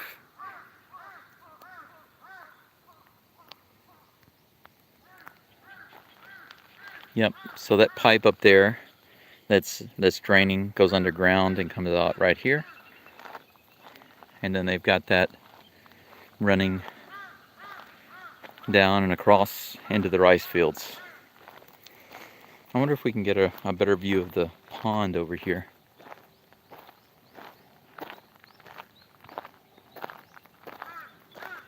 Ah, this is so cool. I couldn't do this before. Yeah, you can see it right through there. Can I zoom while recording this? Yeah, I can. That's cool. Just a little bit. It's kind of crazy. But there you go. Yeah, there's the pond right there, my neighbor's house. There you go, right there. And that's where it was draining, causing all that damage, and now it's stopped. Let's see. We have a bear who walks through our front yard, and each and every night if I catch him or her on my, oh, on your Nest Cam. Yeah, I was hoping that I could catch some stuff like that on my trail cam, Andy, but I haven't been out here in so long. I haven't been able to set it up. I'm sure it would run out of battery and power before I ever was able to come back and check it. It's a very small pond, but it's got a bank on one side, a very steep bank. It looks like you can walk along. Oh, they've been cutting the grass over there. I don't know if you can see that. Let's take a look. Can you see that? My neighbors have kind of a path cut next to the pond. So you can actually walk alongside the pond on this side. So we can actually walk out there and take a look at it. Hopefully we can do that one day.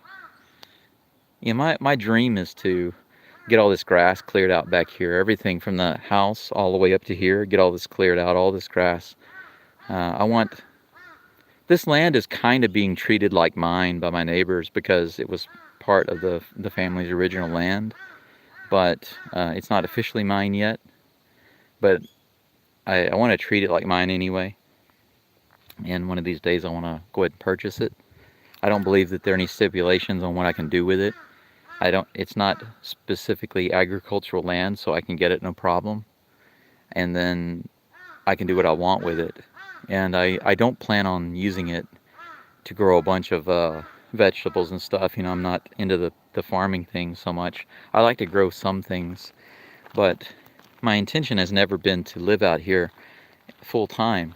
You know, I just wanted to really make a kind of like a mini resort, just a really beautiful old house with a lot of cool stuff and amenities where people could come out here and get away from the city and enjoy nature and relax, you know, with I mean, my dream is pretty big for what I'd like to do out here with the property. But in the backyard, I'd like to have some really nice big barbecue areas. I'd like to have nice big onsen style hot tub that many people can sit in. I'd love to have a swimming pool and just, you know, modern kitchen, really nice showers and bathrooms, you know, but keep the main core of the house as, you know, original as possible, but have good insulation so that during the winter you can stay warm inside, and during the summer you can enjoy the cool breezes and stuff, but without the bugs. I know it's a challenge and it'll cost a lot of time and money, but, you know, I think that's a little dream to have. There are a lot of people who dream for much bigger things, and I don't think that this dream is so big. I think it can be done.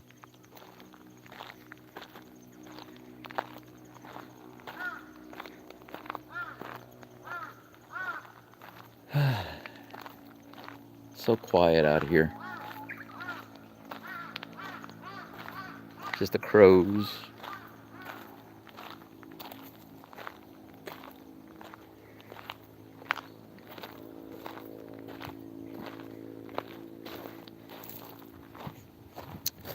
don't have anything to leave right now, but now that I know, I'll definitely be back. It's stuff like this, okay? Stuff like this that should make you understand why I can't just go digging a septic tank anywhere in my yard, because I can start digging and I can hit a stone like this, and then there's literally nothing I can do. I have to choose somewhere else. It's ridiculous. I mean, heck, even some of the stones that I come across now, even though they're not nearly as big as that, still basically impossible for me to move by myself, you know? They're massive. Some kind of markers over there. I'm not sure what they're for. I don't know what these are. I got numbers spray painted on all of them. These are all the people I've killed and stashed away.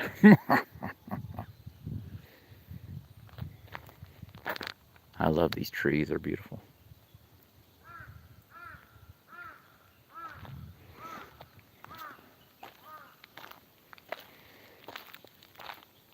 Yeah, man, they really got serious. I didn't know it was going to be like this. I wonder if that's all they're going to do, if they're finished, or if they're going to do more. I don't know. Curious. Hey, look, there's a van out here. I wonder if there's a key. We'll just take it, so I don't have to walk anymore. The one time I almost saw a boar out here, you know, shishi, a wild boar, was over in this area. I heard it get scared and run off. It made a lot of noise, but I didn't actually get to see it. I just saw a glimpse of it as it was running through the brush, the bamboo. Okay. Whew. Man, I wonder what the battery's at. It's at 2%, so it is going up slowly. That's funny. Whew, I need some AC.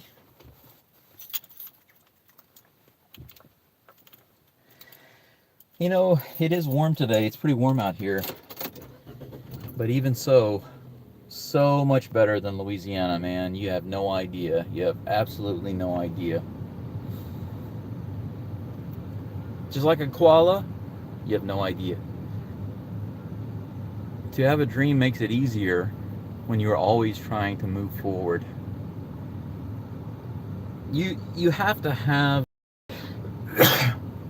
you have to have a dream or a purpose or a goal. You have to have something.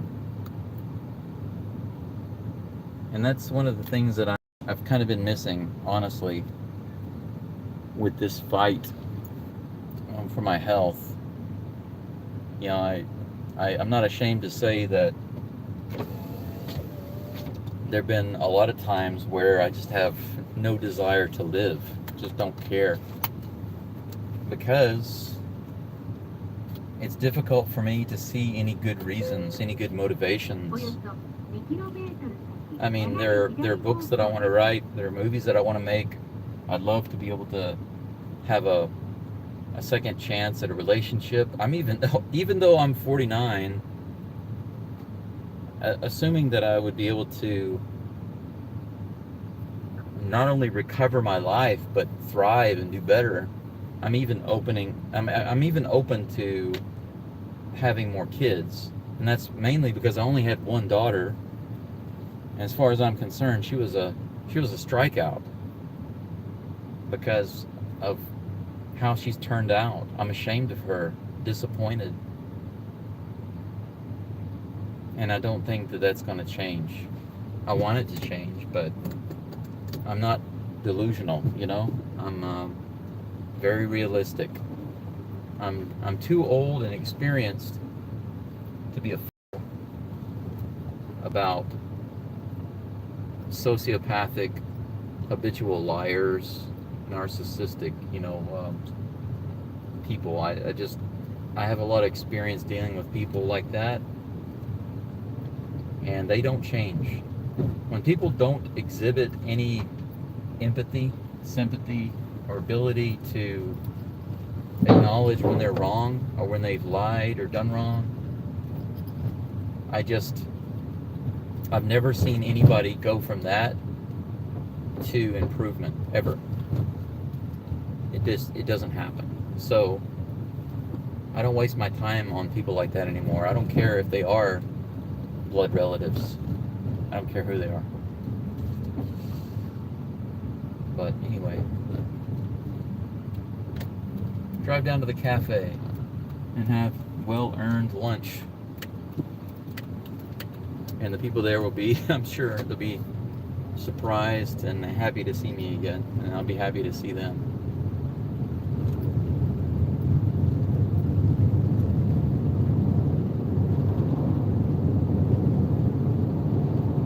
This phone was also trying to overheat.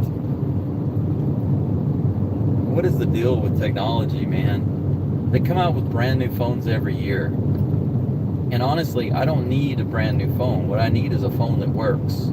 It's the same thing that I have with software and computers or any gadget. I just want something that works. And I want it to work for more than like a year. I need it to work for many years.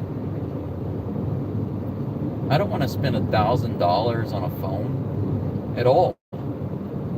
But I definitely don't want to spend $1,000 on a phone every year. I'd like to keep a phone for 5 years. I'd like to be able to do that. But instead of making them better, they focus on just making more. You know, they slightly upgrade them in some ways here and there, or they change some features. But by and large, most companies are just pumping out new models every year. And it's the same thing they do with cars. They do the same thing. I don't understand why car companies feel the need to come out with a brand new version of the same car every year. I think it's stupid.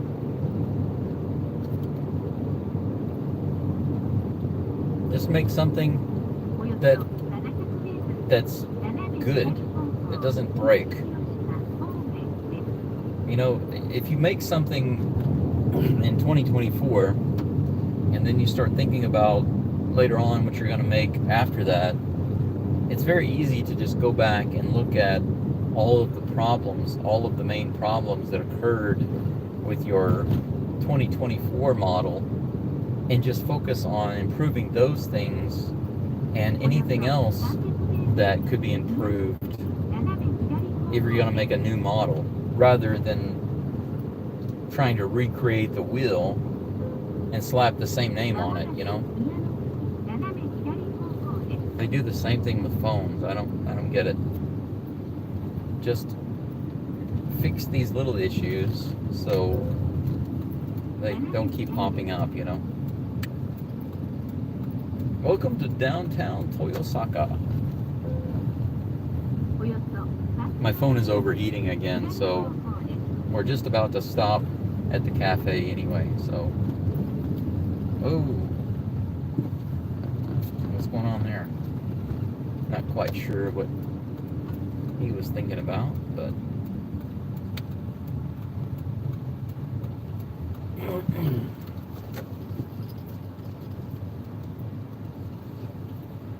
All right.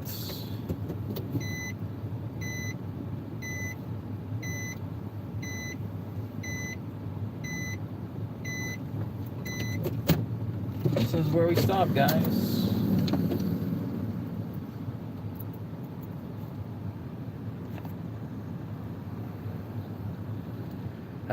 Okay, let me check any last messages we might have here.